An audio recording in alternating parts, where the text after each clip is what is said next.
Hi, and welcome to FXPhD Photogrammetry Class 7.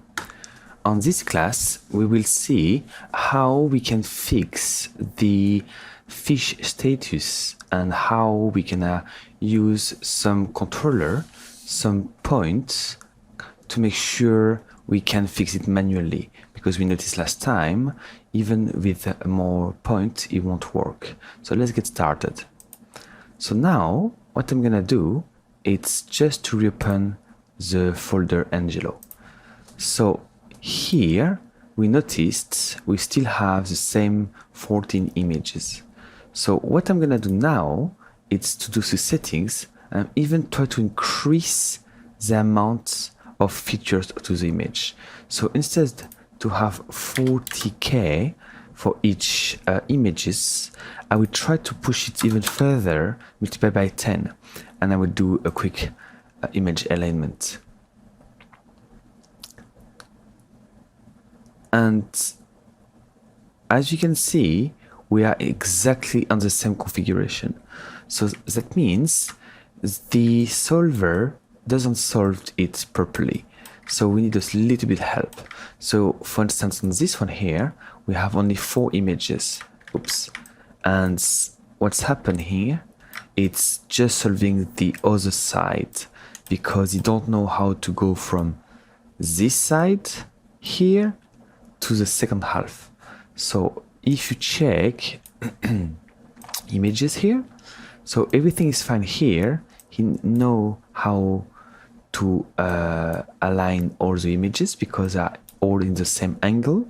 But as soon as we are on this picture, sorry, the next one, here, he stopped having the same points. You don't know how to do it. So you just treat the second half as another geometry. So it's why we have those two different components, component 0 and component 1. So what you have to do is just to find some common points in between those old images. So for instance here, what I can try to do is maybe, for instance, taking this small dot here. So we have a small brown circle area here, and on each images I can see the same brown circle and this small dot here. So I think this is a very good guess, very good bet for this one, and it's in common with the rest. So I'm gonna try to add now a first controller. So I can just delete this, doesn't matter because I haven't solved everything once. And I'm gonna just create now some control point. And now I grab drag and drop and excuse me, I clicked and I just try to focus on the point 0. Brilliant. Now I'm gonna do the same for the second one. Click on point 0. Make sure we are in the center. There we go. Point 0 again. Click on the center. You don't have to be zoomed in too much because the tool zoom in automatically when you click on the point. There we go. This one, point 0. Yeah. And that one, point 0. So obviously only one control point is not enough. So we have to find a little bit more than this. So I'm going to just carry on because obviously the more you have, the better, because it will help in solving everything. There we go. Perfect. Maybe a last one. Yeah. Can I do it? Yeah. Make sure you click on 0 because if you don't click on 0, basically it's going to create another point. Oh, there we go. So click on 0 and readjust slightly this one. Oh. There we go.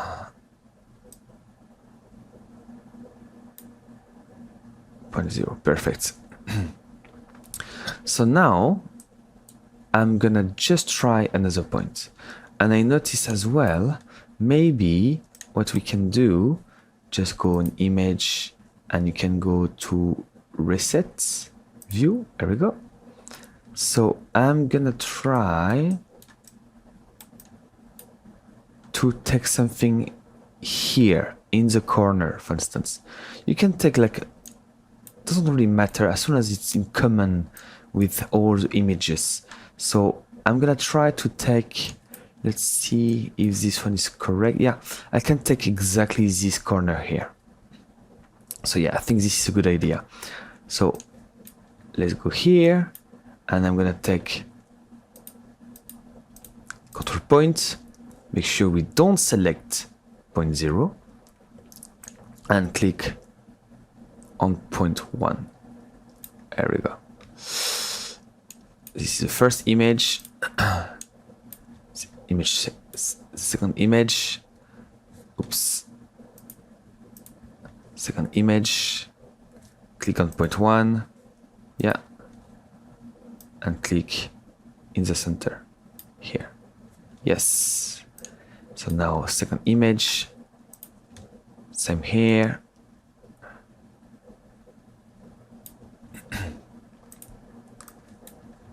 Three.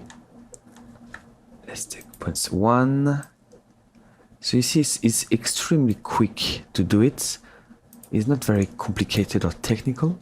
It just matters to find common points so we can triangulate and solve the solution. There we go. And I think this is enough. No, we have another one. Let's point 1 here. So this is good. It's pretty good. I'm gonna click here. Make sure we can select images. So you can select this one as well. I think this is in common as well in different images. So you need to make sure you select always the same thing. So we have this small mark. It's a little bit lower. So let's see if we have. Yeah, it's here. It's a little bit less accurate. But I believe it's the same thing. Yeah, here and here. Yeah, I'm gonna do it.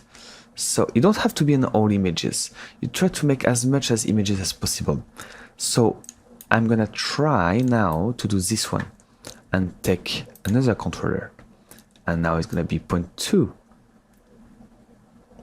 There we go. It was that one. Is that correct? Yes. Drag and drop. Select point 2. And take this one. And then that one here. Yeah. Point 2. Select in the right in the middle. And again. Oh, this is more tricky. I don't know exactly where it is.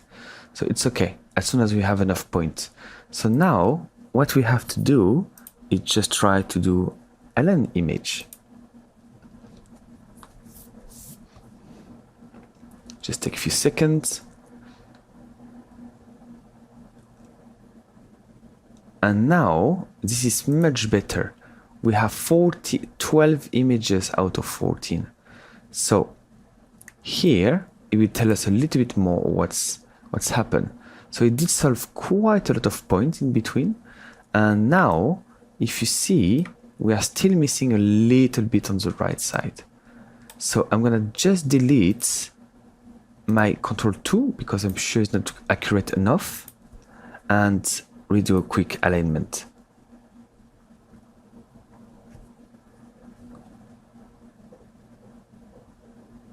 There we go. So yeah, my point 2 was not very accurate, so I believe it's why it's very, very important to make sure we have first very accurate accuracy where you find the point. So if you are not precise enough, it will mess up the solution. So it will not solve everything. So it's why if you're not sure about a point, it could be a problem. So you see, the less the better, because they are quite accurate and knew exactly what it was. And Here now, with my 2 points, you can see again the line. I'm gonna just in scene, enable my camera. Yeah, I do have my thumbnails, so you will see how many camera and picture I took. I just missed in the middle and then here. So here now we do have our Angelo rebuilt. Let's reset the view. Yeah, I'm quite happy with that. So next step, obviously, what we have to do, it's just to rebuild. So first, always do a preview, just to make sure we see how and which direction it's taking. Because for instance here, if you open, you don't need the control point, we don't need the images anymore. And now we have model 1, part 1, and I can see I do have 113 triangle, K triangle. So yeah, it's good enough. So let's say for instance this status, because it's not a lot of picture, I'm gonna just use it as an asset in my scene. So let's open Maya just for later, because I'm gonna import it obviously, and check how everything it is. Just open Maya and let's go back to reality capture. So what I'm gonna do now, it's obviously to adjust the bounding box. So I always go to the top and resize slightly everything. There we go. And let's move up slightly this. If you're not sure, let's go on the left side. So yeah, I don't want to cut too much. And resize slightly this. You don't need too much. Let's go to the right side. Yeah, perfect. So now I'm gonna just do a quick one with the normal detail. So quick preview, just quickly, because it takes a few seconds, so it's always good to see. And you can see it's exactly what I didn't want. It's this kind of things, like a massive polygon. So let's go in preview. Much better, because now it's going to be easier for me to cut this in ZBrush or Maya or any other software than this. This is going to be much simpler. So it's why it's always good to do a quick preview and see what you get first, because this can take a little bit of time. Yeah, very happy with that. I'm going to just cut it a little bit more, because make sure we're accurate as possible. Preview. Yeah, very small amount of polygon, and the rest look very accurate. Except this, I'm gonna just cut it a little bit like this. Let's see what we get. No, this I'm not happy with that. So just to get something as accurate as possible, and because we don't have enough pictures, it cannot solve something properly, so I'm gonna leave it like this. So now I have this. Obviously I'm gonna do normal detail. This might take a few minutes. So what was very interesting, it's, you see, is not about, of course it's the more control point you put, the better, because it will help him finding a common point in between pictures. If you don't have enough picture, or if the quality of your picture is not accurate enough. So it's why it's so important to make sure and to help the software a little bit if you don't solve the solution straight away. Most of the time, if you do the shooting properly, it will solve it straight away. This is our next exercise with the drone shots. But right now, because we have a very small amount of pictures, it won't make it straight away. So here we go. Now we have our normal detail version. So what I'm gonna do now, it's obviously here, 1 million polygon.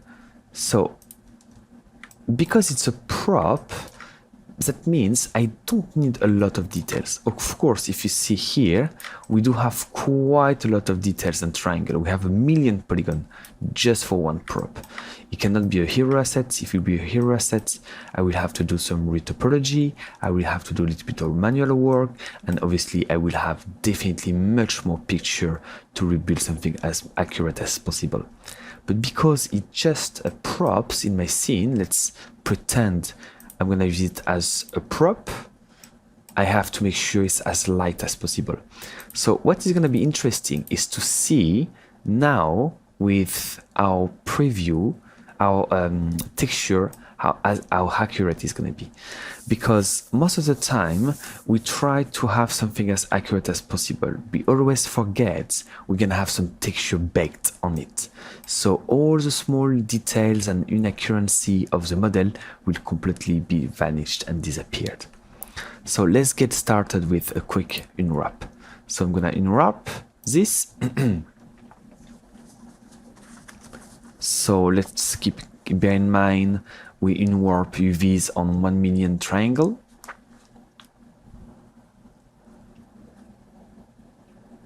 And he did a very good job and very quickly. So now I'm gonna just texture it. Just taking a few seconds more. And there we go. And you can see we do have a very accurate result. And if you zoom in, it will never happen because the props could be this high on the screen, so more than enough. We'll see that in Maya. But if you zoom in, yeah, we do have a very accurate result of the texture and the model.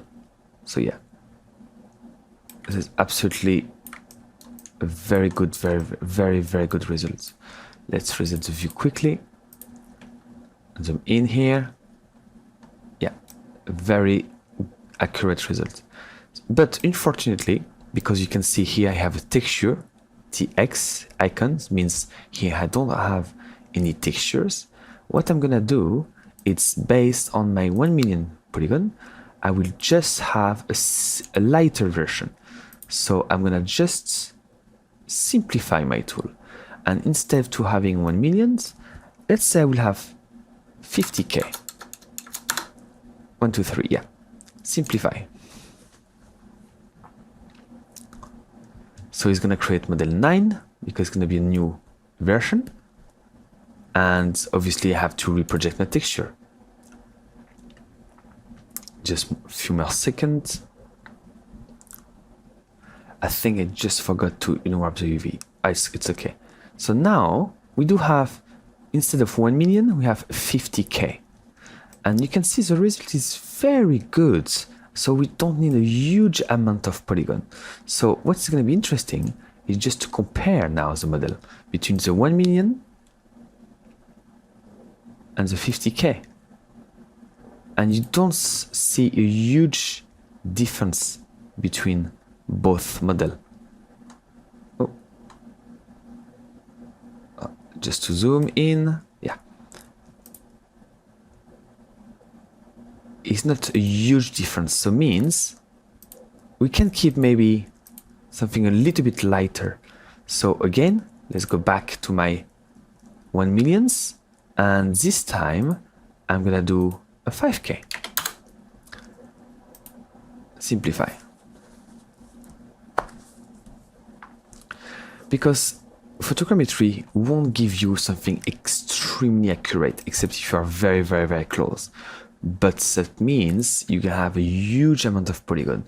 The idea with the photogrammetry is just to give you a model with the proportion, the details, the size, and the accuracy of the model.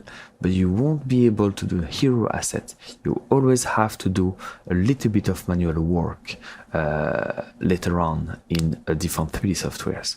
But at least what is extremely good with 3D reality capture, it's we get something extremely fast and extremely accurate straight away.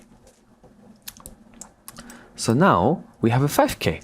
So we used to have a 1 million here, and now 5k. So now we start to notice a little bit of accuracy of the model, but as a props in my scene, I don't think I need more than this. So you can go even lower than that. But for 5k model, instead of 1 million, it's extremely accurate, and I do have everything I need. Maybe I need to do a little bit of work here. I don't know if it's based on the model. No, it was already on the 1 million. So it means this is a good one. And this is the one I'm gonna export it. So I do have some UDIM now. So I'm gonna just simply export my model. And let's go in Angelo model version 4. Yeah, so let's keep everything in OBJ. Yes, UDIMs, this is very important. So if you don't have UDIMs, means you won't be able to export the different UV sets. And I'm gonna export in TIFF and export. This is where Maya is coming. Let's clean a little bit the interface and let's import my model. So let's go in the projects here in reality capture. No, sorry, in OBJ, cache, OBJ, by dates. There we go. This is the one. Make sure it's done. Yeah, there's no green process bar. And I do have my model here. Yeah, you can see it's very light, like it. So if I see my model, yeah, 5K, it's exactly what I need. Create a new surface shader and click on files, open, let's go to the right project, 260. Let me just set up this so we won't have any problem anymore. There we go. And in cache, OBJ, and I have now my texture model here. There we go.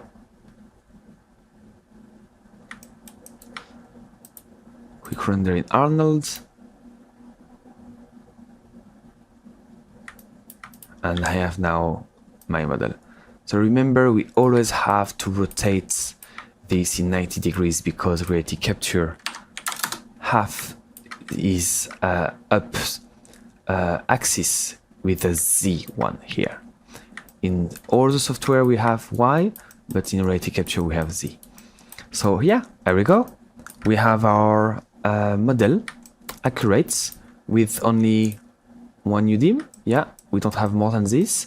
If you're not happy with that, remember on the previous classes we did warp the UVs in Maya and re-inject it in 3D in reality capture. So that's it for this exercise. So we see how we can add manually different controller. So this was very, very important because depends again of how you shoot. Something could happen, for instance, if you have some objects, you are in the exterior and it's very windy. This will help a lot because the object will move. So we always need a little bit of help. The software needs some help, so we have to do this. But most of the time, if you shoot it properly, reality capture will do an amazing job and extremely quickly. So on the next class, we will see some drone. So see you on the next class.